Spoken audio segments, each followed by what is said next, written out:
Thanks so much. Thank you, and welcome back. Good morning, everybody. As you recall, yesterday we talked about the ESGR. Remember what it stands for, right? Employer Supported Guard and Reserve. But we don't have any guardians in here, do we? No guardians. Anybody pay attention to current events? Anybody hear what the Space Force is going to call their reserve components? What was that? Part-timers. So I guess I haven't gotten the memo yet, but I think it'll be coming down. Our name is going to be changed to the Employer Support of Guard, Reserve, and Part-timers. But serious, we did cover the ESGR, some of the offerings that we have. I did on my slide deck yesterday. I do want to call your attention to our website. Hopefully some of you may have already gone to it, but we have, if you look up there, that's where the service member resources are. And then over on the right, request for assistance. That's where you click to fill out the form that will have an ombudsman assigned to your case, and we will patch things up between you and your employer. But today I'm going to jump into USERRA, Uniform Services Employment Reemployment Rights Act. And I'm going to cover a few things. First, I'm going to cover the eligibility requirements, the 5 things that you have to satisfy to be protected under USERRA. Then I'm going to cover the reemployment process. And it's important to understand that now, because while you're out on deployment, hopefully you're going to keep that line of communication open with your employer. Maybe even have your old email back, or at least know what's going on back there, because there might be something that comes up and you might be terminated while you're on deployment. And if that happens, you contact us. But I'm going to go through a number of things regarding USERRA that's going to help you not only in this deployment, but in your future career in the reserves. Because sooner or later, a lot of these issues are going to come up. I've seen them over and over and over again as an ombudsman for the last 15 years. So we're going to go through the eligibility requirements. First is the absent from the position of employment by reason of uniform service. You have to give prior notice. There's a 5-year cumulative duration limit on reemployment rights. And then you must serve under honorable circumstances, and then you have the time to return to work. And although you're on the front end of your deployment, you really should consider how soon you want to go back to work. Over your deployment, you're going to be thinking, well, do I want to take that vacation, or do I want to just jump right back in and get that paycheck as soon as I get released from active duty? That's going to be a conversation you and your spouse is going to have. And some of these issues are going to come up, and you need to know, well, can I?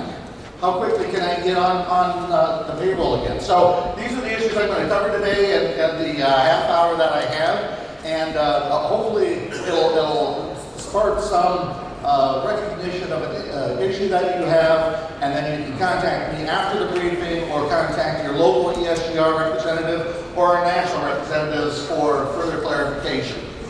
So let's see here. I want to cover a few things with the 5 basic requirements. Absent from a position of employment. Well, what does employment include? It includes everything. The part-time guardians, or is it part-time guardians? I don't know. But anyway, part-timers are covered. Full-time, obviously, seasonal work.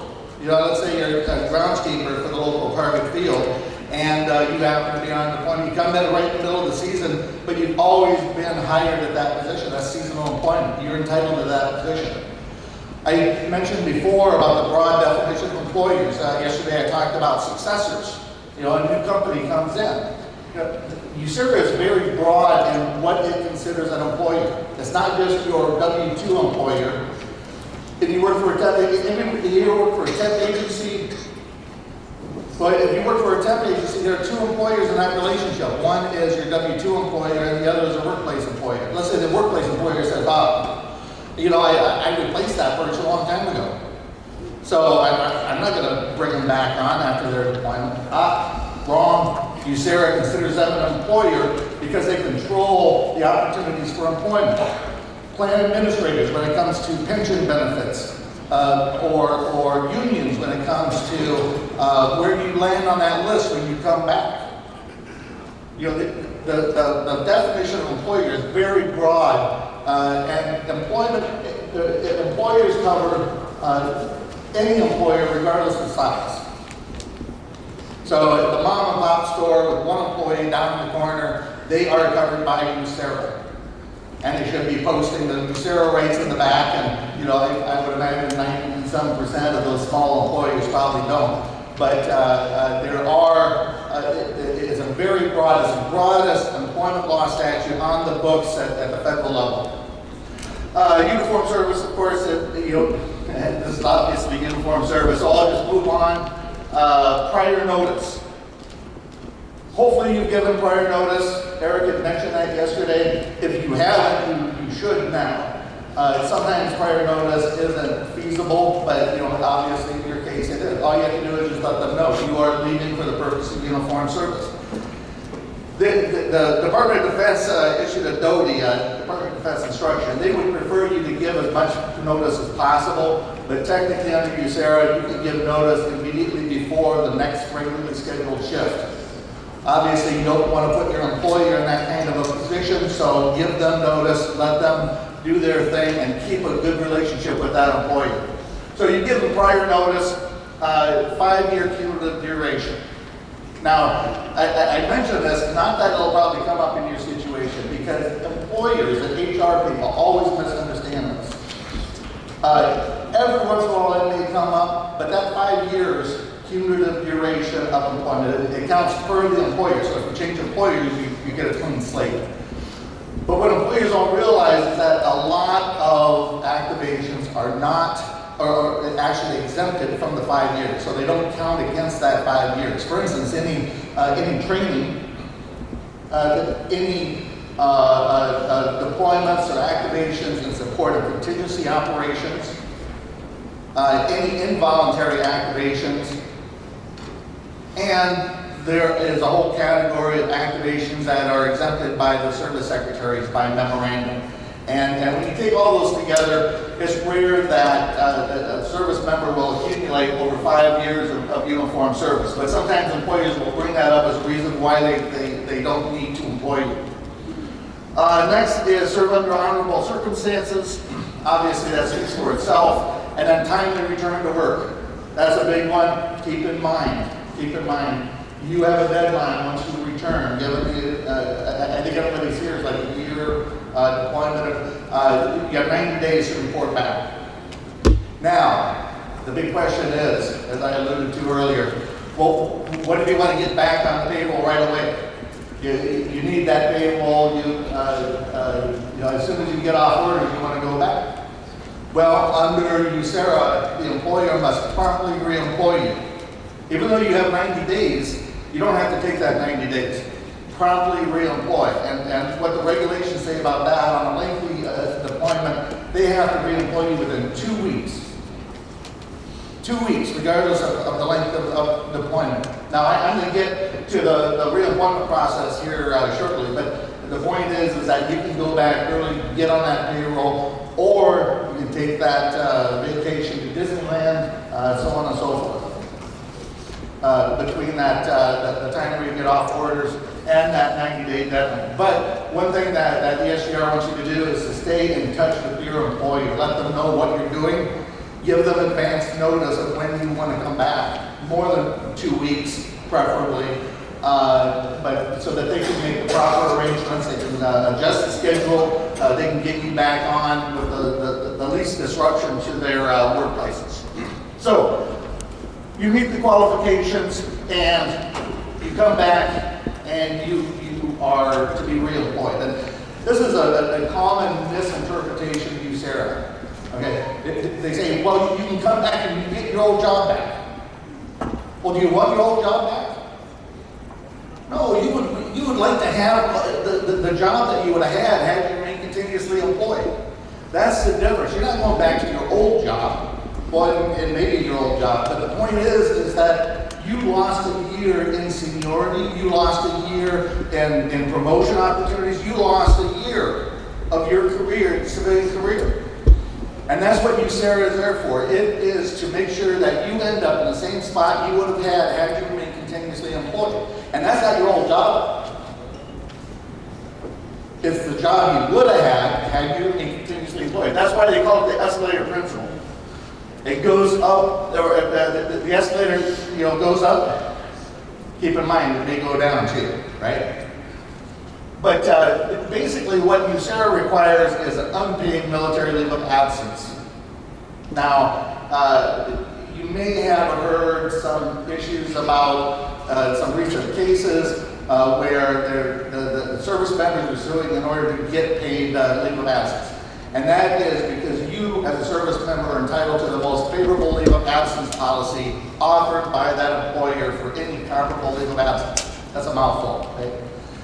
Basically what it means is if they offer your civilian coworker a leave of absence for jury duty and bereavement leave or something like that, and those are typically what comes up in these cases. If they offer paid leave for those leaves of absence, then they have to offer the military or the service member employee the same. It may be their accrual of vacation days, while gone on some other leave of absence. If they offer a more favorable leave of absence policy, then you as a service member are entitled to it. So that's why I say, well, typically it's unpaid military leave of absence. I don't know any employer who would have a paid leave of absence for a year, so it probably doesn't apply to you. But when you come back, your weekend grill, your annual training, that may be comparable. So keep that in mind. So when you come back, like I said, the escalator principle. The position you would have had you remained continuously employed during your uniform service. It's basically what you're reasonably certain to have attained. It's not absolute certainty, but look at your coworkers. Where are they at? Now there are two types of promotions, and I want to get. Well, now, as I said, the reemployment may be excused. Sometimes the escalator goes down, right? You have a reduction of force while you're gone.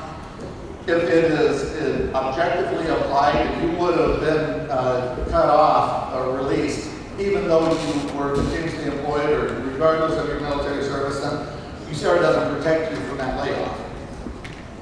But basically the escalator position is a position of unemployment or on a recall list, as I mentioned yesterday.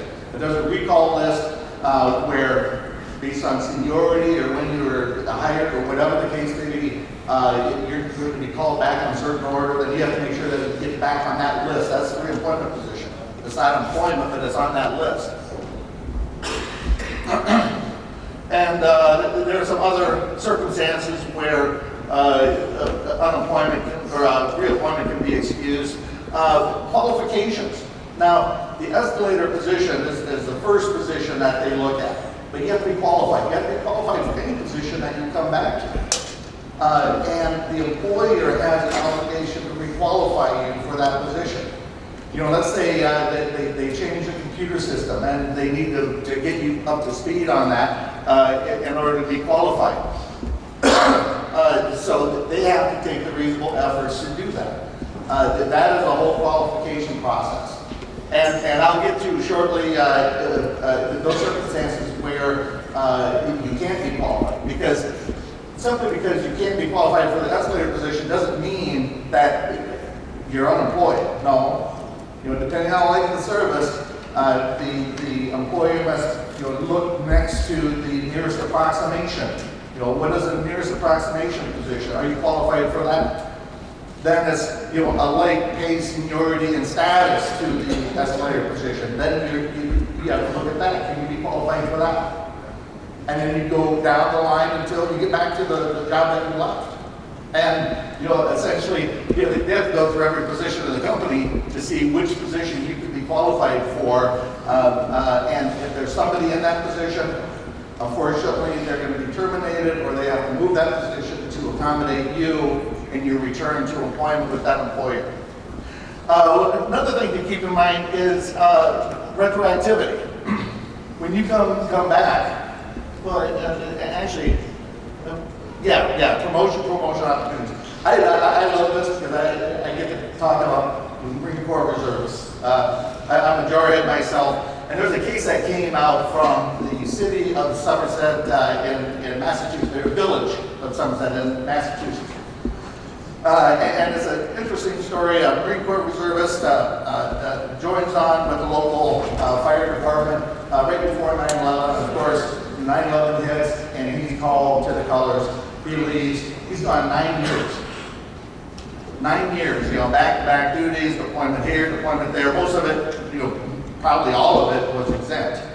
Comes back 9 years later and says, "I want my job." Well, not my job back. The job I would have had back had I remained continuously employed, right? Remember the difference? So, employer said, "Well, okay, so what are you talking about?" He said, "Well, I would have qualified for the lieutenant's exam a couple years into my service. I want to take the lieutenant's exam." And the employer said, "Well, that's reasonable." Gave him reasonable time to prepare for the exam, took the exam, passed. If you work for a public employer like this, they have a promotion list. He would have been promoted. So bang, he's promoted. That promotion is retroactive to when he would have had it had he remained continuously employed. So all of a sudden he's looking at 7 years of seniority as a lieutenant. He says, "Well, you know what? I could take the captain's exam too." And the employer's like, wait, you just got back from 9 years of being gone. We're not going to let you take the captain's exam too. Well, the Department of Justice steps in, and I might touch upon this briefly, but if you go through the dispute resolution process for ESGR, DOL, it ends up with the Department of Justice. The Department of Justice brought a lawsuit against the Village of Somerset and said, "You have to give the service member the captain's exam." And they prevailed through consent decree, and he got the captain's exam, and that promotion is retroactive. So now all of a sudden he has seniority in that position as well. That's how the promotion system works, the retroactivity of it, and the employer's obligation to make sure that once you return and you miss a promotion or a promotion opportunity, that you are given the opportunity to make it up. One cautionary tale on this is that if you're given an opportunity while you're on military service, you don't get 2 bites at the apple. There's one particular case where a deployed service member, I think it was from Kuwait, ended up taking the exam and failed it. But he was distracted. He was working his military job and didn't do that well and failed it. He does not get a second bite at the apple.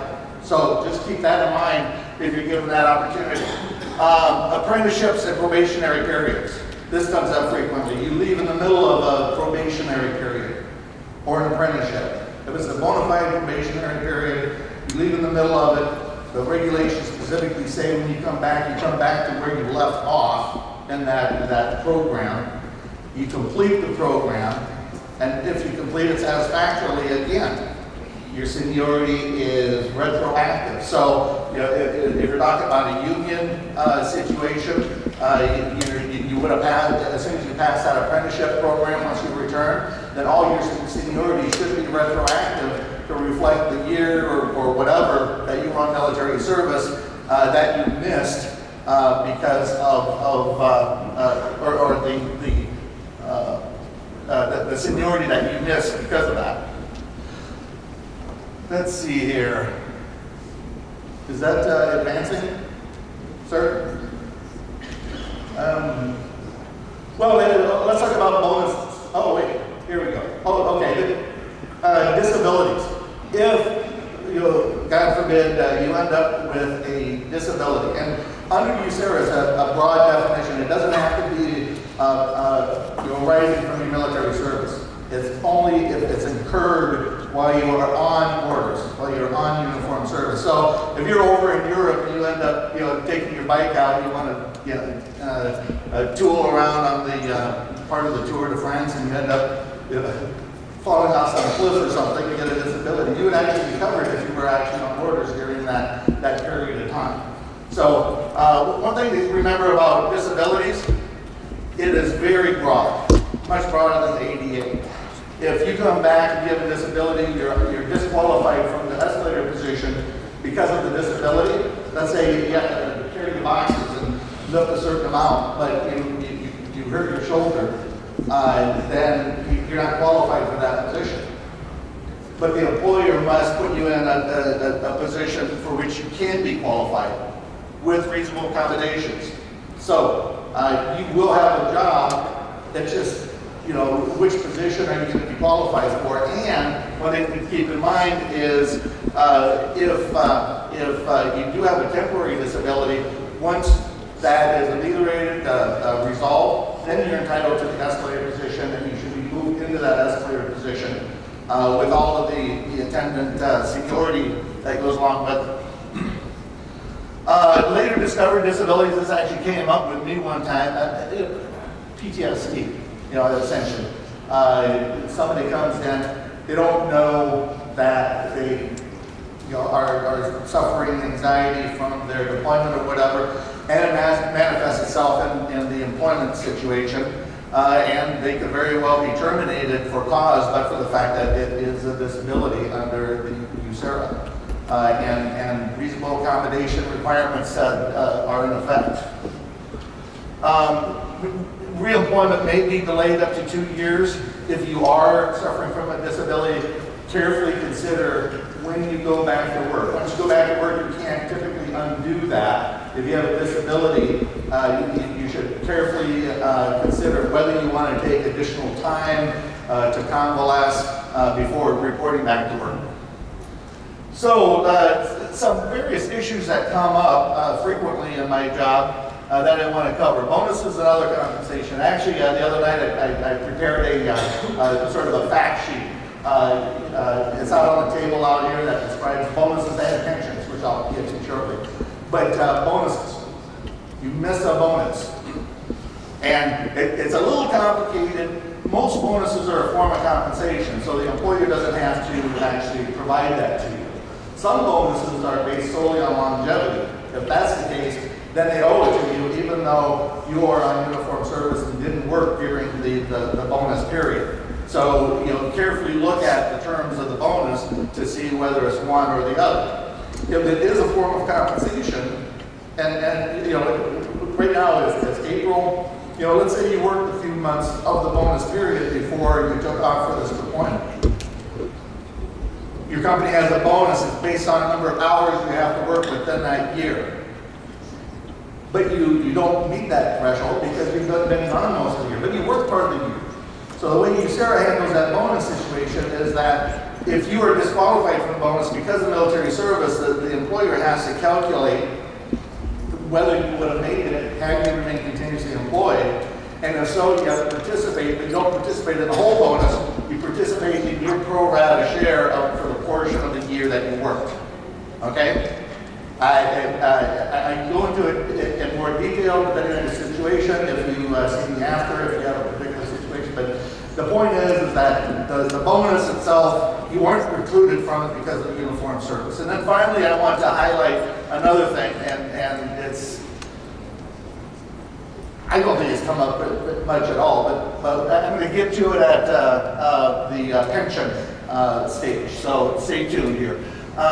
One thing that came up yesterday was if you're protected from termination in an at-will employment situation. Once you return, yes, you are. Depending on the amount of service, you are protected for up to a year from termination, except for cause. Of course, cause does include risks. So if there is a reduction in force, you have been terminated, you are not protected in that situation. Another situation that comes up is documentation. Your reemployment cannot be delayed because of documentation requests from the employer. Employers are only allowed to ask for documentation if your service is over 30 days, but they can't delay documentation or a reemployment for that documentation. Cooperate with your employers, give them a copy of your orders, 214, whatever they request. But if they start giving you a hard time, contact us and we can sort through the situation so that they understand what their rights are or are not. And then vacation days solely up to the discretion of the service member. Again, let's say you want to come back, you want to report back to work, but you want to use up those accrued vacation days, and the employer says, well, wait, we took those off the books, you know, when you left, and you know, because our policy, you know, we follow our policy. Our policy says this, and they're not going to listen to you, Sarah. Well, we'll make them listen to you, Sarah, because it is completely up to your discretion whether you take those days, vacation days or not, for your uniform service. Because there's a recognition that, you know, as service members, you're entitled to a vacation too. And if an employer forces you to take those vacation days, they're basically depriving you of your ability to take a vacation, right?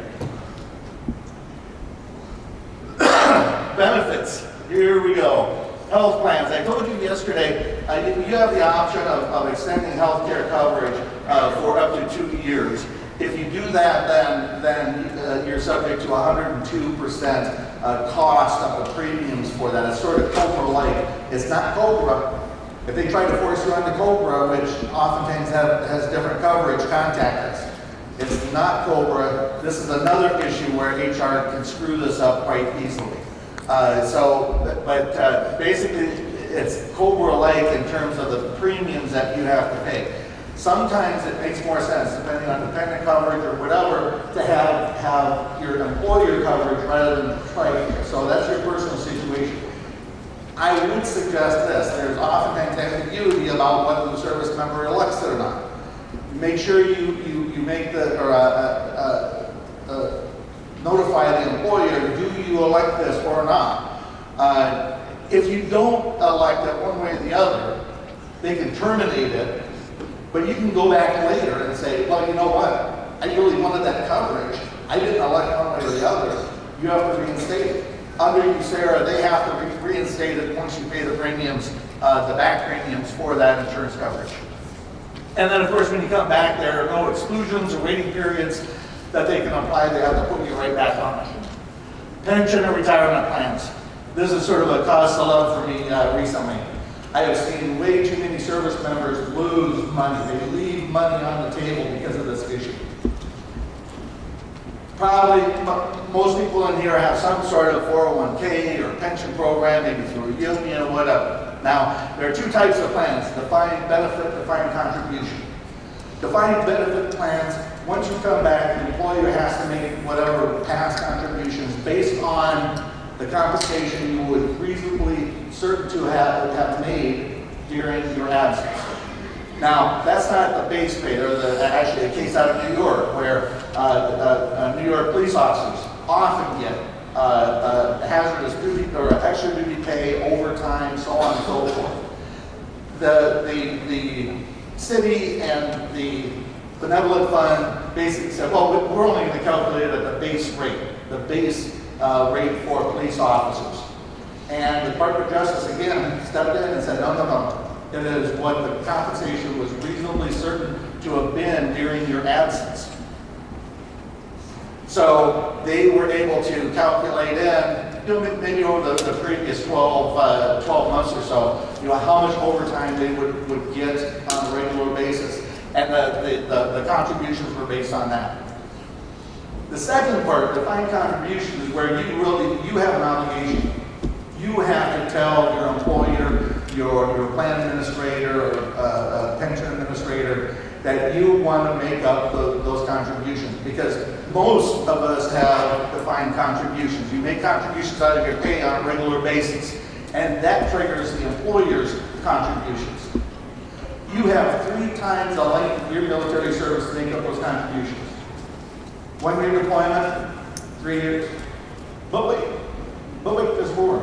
Let's say you decide to take the 3 months, the 90 days after. That too is included in the calculation. So instead of 12 months, it would be 15 months times 3. And then that's how much time you have to make up the past contributions as you're making the current contributions. So yeah, you might be a little light on the paycheck, but that's pre-tax dollars, and that triggers the employer's contribution. And if you don't do it, you're leaving money on the table that when you decide to retire, you're really going to wish you had. So be aware of this. When you return, make sure that your pension issues are taken care of. Now, I want to go back to what I discussed, K program. They're actually compensation. They're actually compensation that can be used to fund a 401k. Going back to first principles is you have to be put back in the position you would have been in had you remained continuously employed, and that includes being able to make contributions from your bonus in order to trigger additional contributions, or for simply funding a 401k with pre-tax dollars.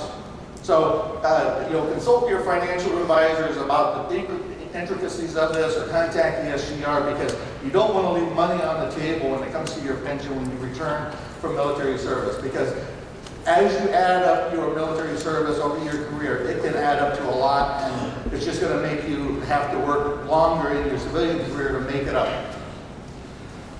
Let's see here. Discrimination. One of the big things that I see as an ombudsman are claims of discrimination. Unfortunately, it's not as clear as reemployment benefits. It's just black or white. Discrimination depends upon getting into the motives of the employer or the employer's representatives. And the touchstone is, was the adverse employment decision at least partially motivated by your uniform service? It only has to be a motivating factor. There could be all other factors that are not discriminatory, not based on uniform service. But if there was a motivating factor, then the employer has to prove that they would have made that decision regardless of uniform service, and it's a tough road to hoe. Now the statute and regulations recognize it's hard to prove malicious intent, a discriminatory motivation. So what they look at is a number of factors. Proximity. Comments in your personnel review.